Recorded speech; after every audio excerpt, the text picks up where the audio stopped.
Hello friend, welcome back my YouTube channel Roshni की पाठशाला। तो आज के इस वीडियो में मैं लेकर आई हूँ आपके लिए 22 सितंबर 2023 की टॉप करंट अफेयर के क्वेश्चन आंसर।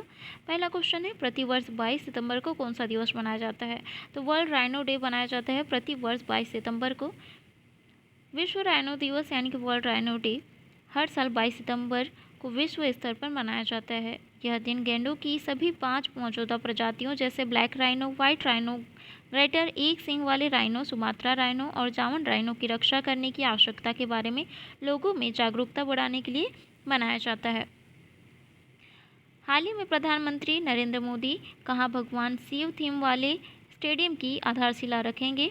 तो प्रधानमंत्री नरेंद्र मोदी वाराणसी में जो है भगवान शिव थीम वाले स्टेडियम की आधारशिला रखेंगे। प्रधानमंत्री नरेंद्र मोदी 23 सितंबर 2023 को वाराणसी का दौरा करेंगे। दोपहर लगभग 1:30 बजे प्रधानमंत्री वाराणसी में अंतर्राष्ट्रीय क्रिकेट स्टेडियम की आधारशिला रखेंगे। ये जो स्टेडियम है भगवान शिव थीम पर आधारित होगा। रिंग रोड के किनारे स्थित इस स्टेडियम को 30.6 एकड़ में अनुमानित लागत 400 करोड़ से बनी जाने की योजना है। इसमें 30,000 दर्शकों के बैठने की क्षमता होगी। स्टेडियम का निर्माण अगले 30 महीने में होने की संभावना है।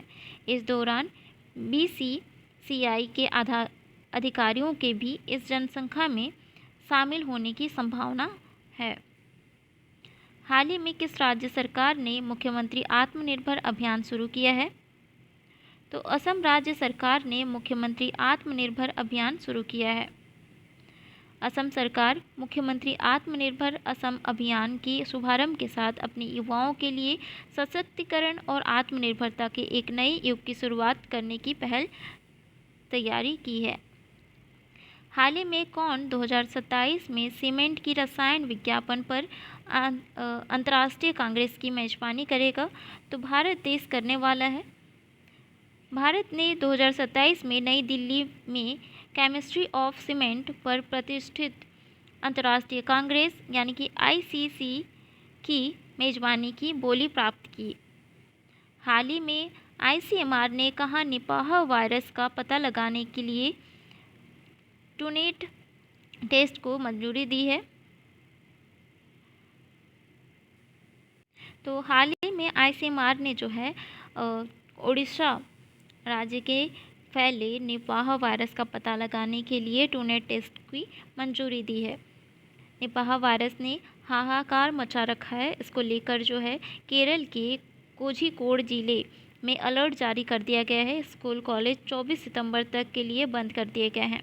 निपाह वायरस संक्रमण से निपटने में मजबूती प्रदान करने के लिए जो है भारतीय आयुर्विज्ञान अनुसंधान परिषद यानी कि आईसीएमआर ने टूनेट जांच की अनुमति दे दी है। इसके तहत कुछ अस्पतालों से सचल स्मार्ट चिप आधारित और बैटरी से संचालित आरटीपीसीआर किट से जांच की जा सकेगी। हाल ही में प्रमिला मलिक किस राज्य विधानसभा की पहली महिला अध्यक्ष नामांकित हुई हैं? तो प्रमिला मलिक जो है ओडिशा राज्य विधानसभा की पहली महिला अध्यक्ष नामांकित हुई हैं। ओडिशा की राजस्व एवं आपदा प्रबंधन मंत्री प्रमिला मलिक राज्य विधानसभा की पहली महिला अध्यक्ष बनेगी। सत्तारूढ़ बीजू जनता दल यानी कि बीजेपी ने बुधवार को अध्यक्ष पद के लिए मलिक का नाम नामांकित किया। अध्यक्ष पद पर का चुनाव जो है 22 सितंबर को विधानसभा के मानसून सत्र के उद्घाटन दिवस पर होगा। हाल ही में इंडिया रेटिंग्स ने वित्त वर्ष 2024 में भारत की विकास दर कितने प्रतिशत रहने का अनुमान लगाया है? तो 6.2% रहने का अनुमान लगाया है। स्पष्टीकरण हम देख लेते हैं। फिच रेटिंग्स ने हाल ही में वित्तीय वर्ष 2023-24 में भारतीय आर्थिक वृद्धि के लिए अपने पुनर्नुमान को संशोधित किया है। इसे जो है 6 से बढ़ाकर 6.3% कर दिया गया है। सॉरी, इसमें मैंने 6.2 कहा तो 6.3 है। ठीक है, राइट आंसर। हाल ही में राष्ट्रपति द्रौपदी मुर्मू ने कहाँ इंटरनेशनल ट्रेड शो का उद्घाटन किया है?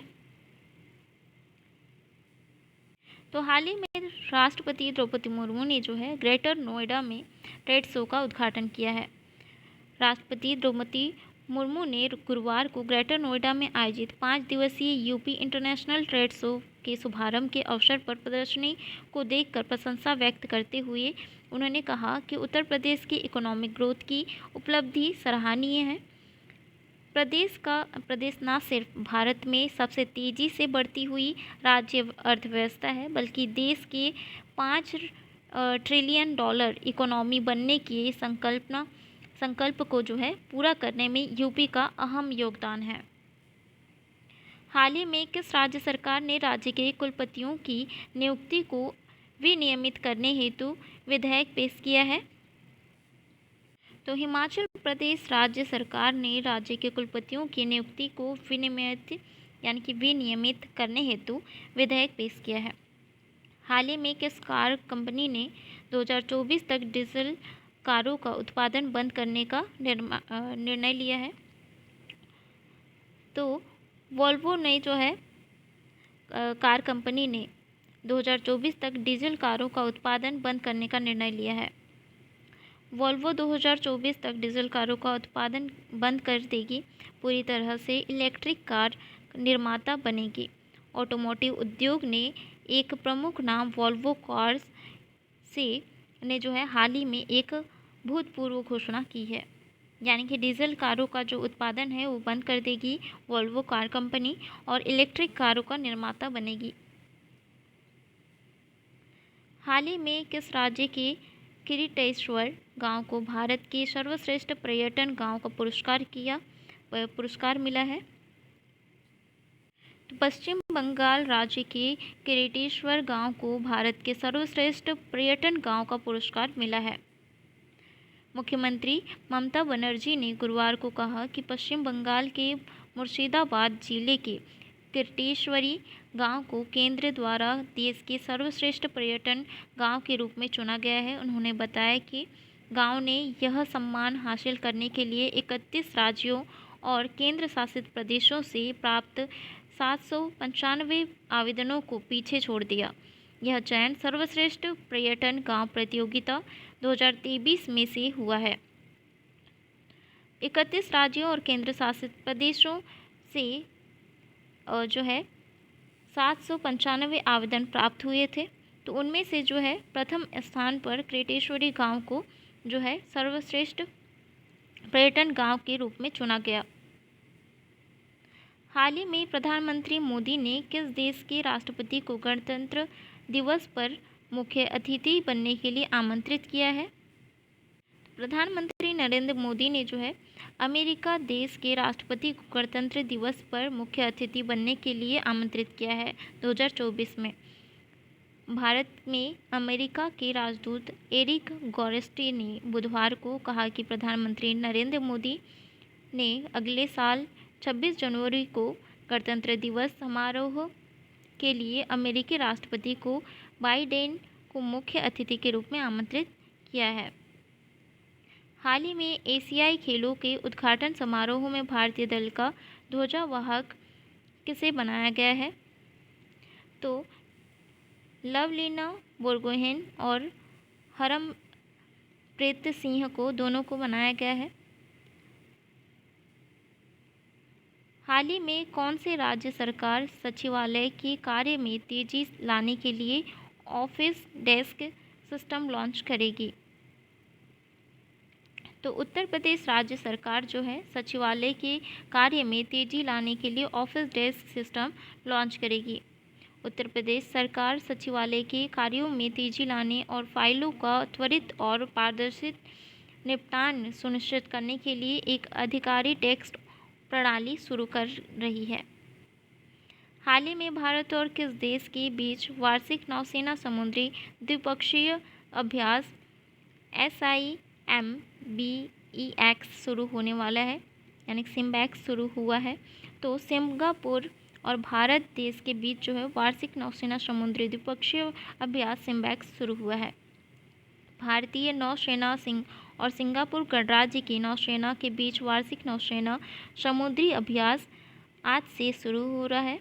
2 चरणों में आयोजित ये अभ्यास सिम्बैक्स इस महीने की 24 तारीख तक चलेगा। तो ये था आज का इम्पोर्टेंट करंट अफेयर के क्वेश्चन आंसर, ऐसे ही डेली करंट अफेयर के जीके क्वेश्चन आंसर देखने के लिए मेरे चैनल को सब्सक्राइब करें, साथ ही बेल आइकन को प्रेस कीजिए ताकि आने वाले वीडियो का नोटिफिकेशन आपको मिले। वीडियो पसंद आया हो तो लाइक ज़रूर करिएगा और अपने दोस्तों में ज़रूर शेयर करिएगा।